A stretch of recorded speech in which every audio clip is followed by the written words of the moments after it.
എന്തിനാ പ്രാർത്ഥിക്കേണ്ടതെന്നറിയാമോ?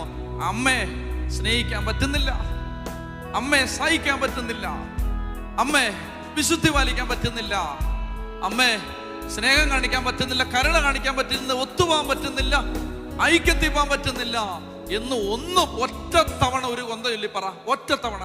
അപ്പൊ ഈ അമ്മ മോനോട് പറയും, മക്കളെ ഒരു പുതിയ വീഞ്ഞായിട്ടില്ല. അപ്പൊ ഈശോ പറയുകയാണ്, എനിക്ക് നിനക്ക് എന്ത്, എന്റെ സമയം ഇനിയും ആയിട്ടില്ല. എന്തിന്റെ സമയം? ഈ പുതിയ സൃഷ്ടിയാക്കുന്നത് യേശുവിന്റെ ഏത് പ്രവൃത്തിയിലൂടെയാണ്? കുരിശു മരണത്തിലൂടെയാണ്.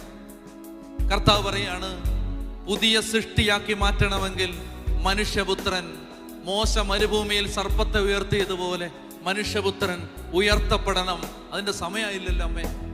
അമ്മ പറഞ്ഞ ഈ വാക്ക് കേട്ട് ഈശോ ഈ അടയാളം പ്രവർത്തിച്ചപ്പോ ഈശോ പറഞ്ഞു, സമയം